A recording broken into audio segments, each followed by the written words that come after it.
ഒരു പ്രാചീന കലാരൂപമാണ് വില്ലടിച്ചാൻ പാട്ട്. കഥ പറഞ്ഞ് വില്ലടിച്ച് പാടുന്ന രീതിയാണിത്. ഇന്ന് ഈ സുന്ദര ലളിത കല ഏതാണ്ട് അന്യം നിന്നു പോയിരിക്കുന്നു. അതുകൊണ്ട് ഇത് അവതരിപ്പിക്കുമ്പോൾ ഇവിടെ ഇരിക്കുന്ന മുതിർന്ന പലർക്കും ഒരു ഗൃഹാതുരത്വം അനുഭവപ്പെടും. പുതുതലമുറയിൽപ്പെട്ട എല്ലാവർക്കും ഇത് ഒരു പുതുമയുള്ള കലാരൂപമായി അനുഭവപ്പെടും. ആക്ഷേപഹാസ്യം, സമകാലിക വിഷയങ്ങൾ, ആത്മീയ വിഷയങ്ങൾ തുടങ്ങിയവയാണ് വില്ലുപാട്ടായി അവതരിപ്പിക്കപ്പെടാറുള്ളത്. പരമ്പരാഗതമായി കേരളത്തിലെ നസ്രാണികൾ മാർഗം കളി, പരിചമുട്ടുകളി, ചവിട്ടുനാടകം, വില്ലടിച്ചാൻ പാട്ട് തുടങ്ങിയ കലാരൂപങ്ങൾ അവതരിപ്പിക്കാറുണ്ട്. ഇന്ന് ഞങ്ങൾ ഇവിടെ നിങ്ങൾക്ക് മുന്നിൽ അവതരിപ്പിക്കുന്നത് ഹാസ്യരൂപത്തിലുള്ള ഒരു വില്ലടിച്ചാൻ പാട്ടാണ്. സെന്റ് ജോസഫ്സ് യൂണിറ്റ് ഇതാ നിങ്ങൾക്കായി കാഴ്ചവെക്കുന്നു പഴമയും ആധുനികതയും ഒന്നിച്ച് സംഗമിക്കുന്ന ഒരു വില്ലടിച്ചാൻ പാട്ട്. ആസ്വദിച്ചാലും. ചെമ്പകപ്പൂമേനിയാണ് ചന്ദനത്തളിലാസലളിതം, ചന്ദ്രോദയത്തിന്റെ കാന്തിയാണ് അവൾ, ചാരുറ്റ താരുണ്യ രാഗമാണ്. ചെമ്പകപ്പൂമേനിയാണ് ചന്ദനത്തളിലാസലളിതം, ചന്ദ്രോദയത്തിന്റെ കാന്തിയാണ് അവൾ, ചാരുറ്റ താരുണ്യ രാഗമാണ്. ചെമ്പകപ്പൂമേനിയാണ് ചന്ദനത്തളിലാസലളിതം, ചന്ദ്രോദയത്തിന്റെ കാന്തിയാണ് അവൾ, ചാരുറ്റ താരുണ്യ രാഗമാണ്.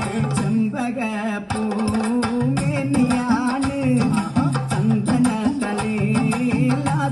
ചന്ദനത്തളിലാസലളിതം, ചന്ദ്രോദയത്തിന്റെ കാന്തിയാണ് അവൾ, ചാരുറ്റ താരുണ്യ രാഗമാണ്.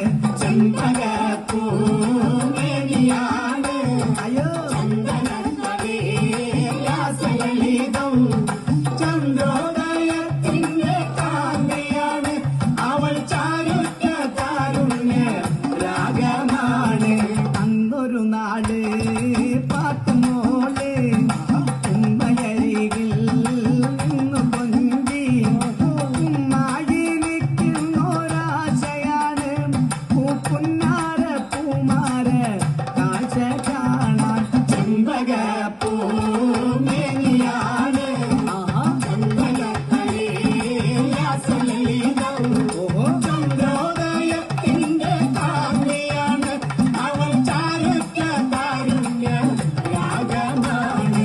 അന്നൊരു നാള് പാത്തുമോള് ഉമ്മയരികിൽ നിന്നു പൊന്തി, ഉമ്മായി നിൽക്കുന്നൊരാശയാണ് പൂപ്പുന്നാര പൂമാര കാഴ്ച കാണാൻ. ചെമ്പകപ്പൂമേനിയാണ്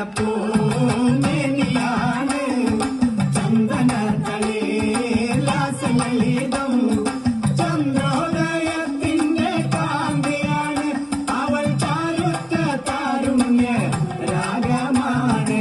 അന്നു ശങ്കരൻ കാനനത്തിൽ അവതരിച്ചൊരു വൃക്ഷമായി, 1000 കോലോളം ഉയരമുണ്ട്, പിന്നെ 60 കോലോളം വണ്ണവുമുണ്ട്. ചെമ്പകപ്പൂമേനിയാണ് ചന്ദനത്തളിലാസലളിതം, ചന്ദ്രോദയത്തിന്റെ കാന്തിയാണ് അവൾ, ചാരുറ്റ താരുണ്യ രാഗമാണ്.